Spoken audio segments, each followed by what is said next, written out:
Bapak datang ke sini, ternyata Bapak berubah dari apa yang disepakati dengan seluruh karyawan di perhutani.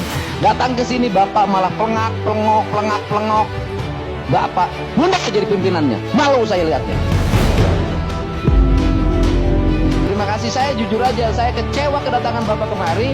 Saya hanya lihat paparan-paparan nanam ini, ngapain saya lihat begitu?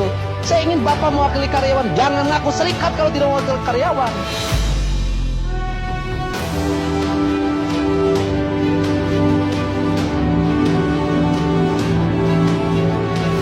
Iya, baik, silakan. Walaupun di lapangan juga banyak yang nakal juga, yang sering nawarin tanah hutan ini, kasih ke sini, kasih ke pertambangan, mereka juga sebenarnya. Karena saya tahu gitu loh Pak, saya mau tiap hari ke hutanan, tahu kelakuannya, tahu saya Pak. Baik, terima kasih. Saya ini memberikan contoh ya. Saya nggak usah sebutin tempatnya di mana. Pada suatu saat itu ada orang yang akan bebasin tanah sawah.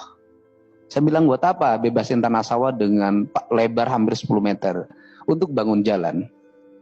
Selidik punya selidik, ternyata orientasi membangun jalannya itu untuk membangun kawasan properti di sekitar areal eks hutan. Itu di daerah Jawa Barat loh. Karena saya dan masyarakat menolak, kemudian dia pindah lagi, bangun jalannya lewat kawasan hutan lagi di sebelah selatan. Dan saya ada itu di video YouTube saya itu ada. Nah, ini fakta ya, fakta yang terjadi karena hari ini terjadi perubahan besar-besaran areal kawasan hutan dan kawasan perkebunan. Misalnya di daerah Subang sekarang, eks perkebunan teh yang itu menjadi landscape-nya Gunung Tangkuban Perahu, hari ini sudah berubah menjadi bangunan-bangunan, dari mulai bangunan kepentingan wisata, bahkan kampus pun akan dibangun di situ. Pertanyaan saya adalah, nanti kalau air jatuh yang nangkepnya siapa?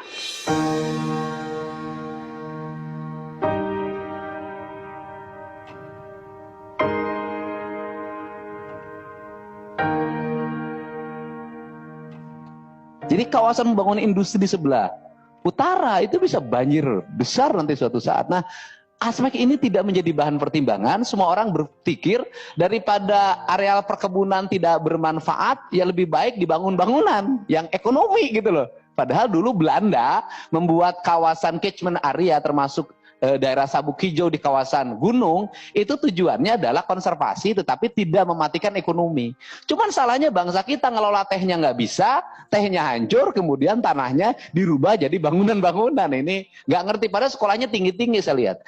Nah untuk itu dipersilakan Bapak gitu loh. Kenapa Bapak menjadi pemalu, peragu, dan kelihatan takut? Kalau Bapak takut oleh Kementerian Kehutanan, jangan datang ke sini Pak. Di sini adalah tempatnya orang-orang tidak takut, kecuali sama istrinya di rumahnya masing-masing. Ketua. Baik, jadi kalau hutan berubah menjadi kebun engkol, itu kebun kemudian water, berarti programnya bukan perhutanan sosial. Programnya adalah perkebunan hortikultura sosial. Itu yang benar gitu loh. Jadi kalau konsep perhutanan sosial itu kalaupun bergeser tidak berubah menjadi warung, tidak berubah jadi apapun, tetap jadi hutan. Ditanaminnya jengkol, kata Bapak, petai, duren, kemudian manggis, kopi. Nah, kemudian ditanamin lagi bambu, dan itu sudah berjalan pas sejak lama. Dari dulu juga kan masyarakat menguasai daerah garapan. Sudah berpuluh-puluh tahun ditanaminnya bambu, jengkol, petai gitu loh. Kenapa harus dirubah-rubah lagi dengan istilah baru? Dan mereka tidak memiliki hak kepemilikan, tapi mereka ikut bayar pajak. Tapi mereka tetap garap. Tapi kalau dikasih sertifikat Pak, di belakang sudah ada pembeli sertifikat baru. Itu yang akan terjadi. Ini pengalaman yang saya temukan. Untuk itu silahkan Pak Ketua jawab. Bapak mukanya jangan terlalu tegang. Kan Bapak ini mewakili karyawan. Berapa lu gebrak-gebrak meja di sini? Nah, silahkan Pak.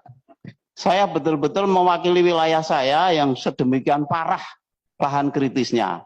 Lah kalau difasilitasi lagi dengan alih fungsi menjadi kehutanan sosial yang ujungnya adalah ditanamin tadi Pak Ketua, ditanamin kol, ditanamin jagung, singkong, makin parah Pak. Saya kira sikap kita jelas tuh Pak Ketua. Apapun kita tidak setuju itu. Silakan Pak. Pak, Ayo Pak, Izin saya jawab. Ketua. Pak. Yang mau jawab siapa? Silakan. Kan itu Bapak yang punya tim. Silakan.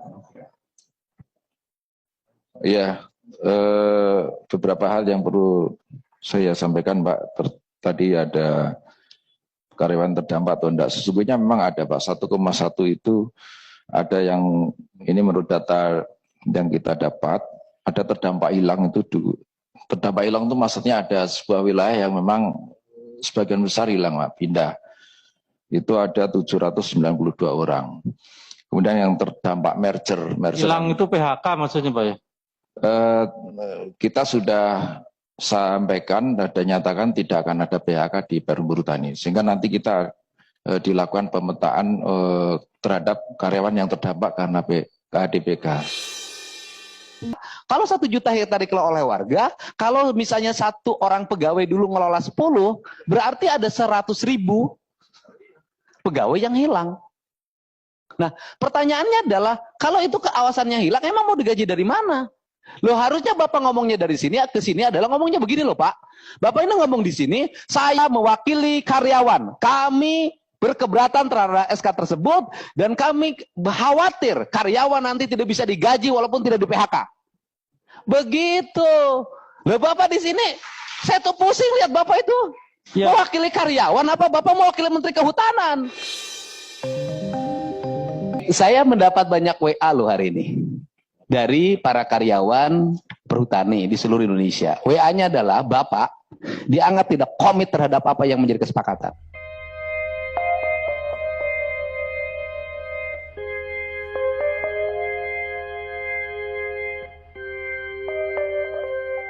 Bapak datang ke sini, ternyata Bapak berubah dari apa yang disepakati dengan seluruh karyawan di perhutani.